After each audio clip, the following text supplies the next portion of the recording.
राष्ट्रपति रामनाथ कोविंद संबोधन कर रहे हैं। लोकसभा के इतिहास में सबसे बड़ी संख्या में 78 महिला सांसदों का चुना जाना नए भारत की तस्वीर प्रस्तुत करता है। यह प्रसन्नता का विषय है कि भारत की विविधताओं का प्रतिबिंब इस संयुक्त सत्र में दिख रहा है। हर आयु के, गांव और शहर के, हर प्रोफेशन के लोग दोनों सदनों के सदस्य हैं। अनेक सदस्य समाज सेवा से हैं, बहुत से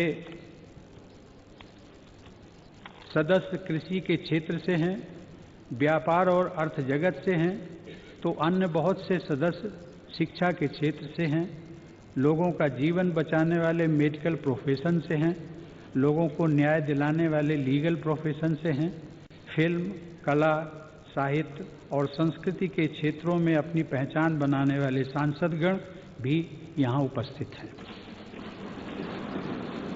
मुझे विश्वास है कि आप सभी के विशेष अनुभवों से संसद में होने वाले विचार विमर्श और समृद्ध होंगे। माननीय सदस्यगण, इस चुनाव में देश की जनता ने बहुत ही स्पष्ट जनादेश दिया है। सरकार के पहले कार्यकाल के मूल्यांकन के बाद देशवासियों ने दूसरी बार और भी मजबूत समर्थन दिया है।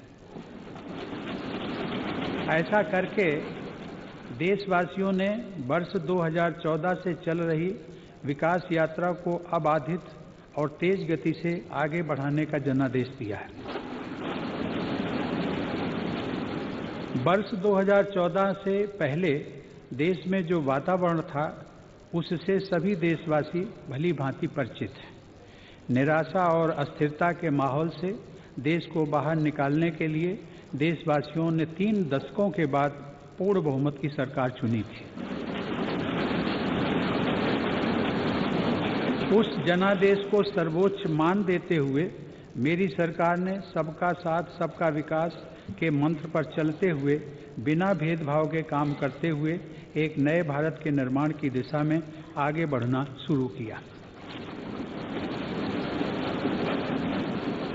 मैंने इसी वर्ष 31 जनवरी को इसी सेंट्रल हॉल में कहा था कि मेरी सरकार पहले दिन से ही सभी देशवासियों का जीवन सुधारने, कुशासन से पैदा हुई उनकी मुसीबतें दूर करने और समाज की आखिरी पंक्ति में खड़े व्यक्ति तक सभी जरूरी सुविधाएं पहुंचाने के लक्ष्य के प्रति समर्पित है। बीते 5 वर्षों के दौरान देशवासियों में यह विश्वास जगा है कि सरकार हमेशा उनके साथ है, उनका जीवन बेहतर बनाने और ईज ऑफ लिविंग बढ़ाने के लिए काम कर रही है। देशवासियों के विश्वास की इस पूंजी के आधार पर ही एक बार फिर जनादेश मांगा गया। देश के लोगों ने जीवन की मूलभूत सुविधाओं के लिए लंबे समय तक इंतजार किया, लेकिन अब स्थितियां बदल रही हैं।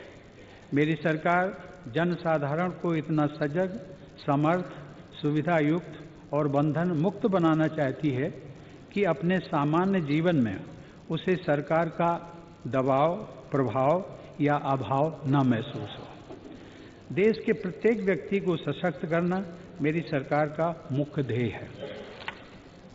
माननीय सदस्यगण, मेरी सरकार राष्ट्र निर्माण की उस सोच के प्रति संकल्पित है जिसकी नींव वर्ष 2014 में रखी गई थी। देशवासियों की मूलभूत आवश्यकताएं पूरी करते हुए अब सरकार उनकी आकांक्षाओं के अनुरूप एक सशक्त, सुरक्षित, समृद्ध और सर्वसमावेशी भारत के निर्माण की दिशा में आगे बढ़ रही है। यह यात्रा सबका साथ, सबका विकास और सबका विश्वास की मूल भावना से प्रेरित है।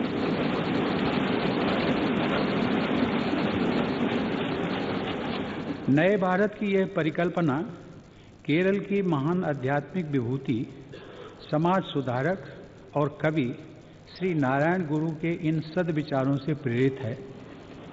जाति भेदम मतद्वेषम युद्धोम इल्लादे सर्वरोम सोदरत्वेन बाडुन मातृ का स्थान मानित।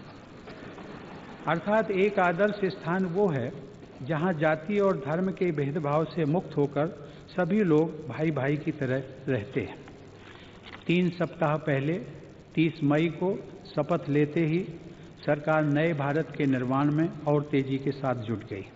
एक ऐसा नया भारत जहां हर व्यक्ति को आगे बढ़ने के समान अवसर उपलब्ध हों, जहां प्रत्येक देशवासी का जीवन बेहतर बने और उसका आत्मसम्मान बढ़े, जहां बंधुता और समरसता सभी देशवासियों को एक दूसरे से जोड़ती हो, जहां आदर्शों और मूल्यों की हमारी बुनियाद और भी मजबूत बने और जहां विकास का लाभ हर क्षेत्र में एवं समाज की आखिरी पंक्ति में खड़े व्यक्ति तक पहुंचे। यह नया भारत गुरुदेव रविंद्रनाथ टैगोर के आदर्श भारत के उस स्वरूप की ओर आगे बढ़ेगा जहां लोगों का चित्त भयमुक्त हो और आत्मसम्मान से उनका मस्तक ऊंचा रहे। गुरुदेव के शब्दों में चित्तो जेथा भय शून्यो उच्चो जेथा शीर। माननीय सदस्यगण, हर भारतवासी के लिए यह गौरव का विषय है कि जब वर्ष 2022 में हमारा देश अपनी स्वतंत्रता के 75 वर्ष पूरे करेगा, तब हम नए भारत के निर्माण के अनेक राष्ट्रीय लक्ष्य हासिल कर चुके होंगे। नए भारत के स्वर्णिम भविष्य के पथ को प्रशस्त करना मेरी सरकार का संकल्प है। नए भारत के इस पथ पर ग्रामीण भारत मजबूत होगा और शहरी भारत भी सशक्त बनेगा। नए भारत के इस पथ पर उद्यमी भारत को नई ऊंचाइयां मिलेंगी और युवा भारत के सपने भी पूरे होंगे। नए भारत के इस पथ पर सभी व्यवस्थाएं पारदर्शी होंगी और ईमानदार देशवासी की प्रतिष्ठा और बढ़ेगी।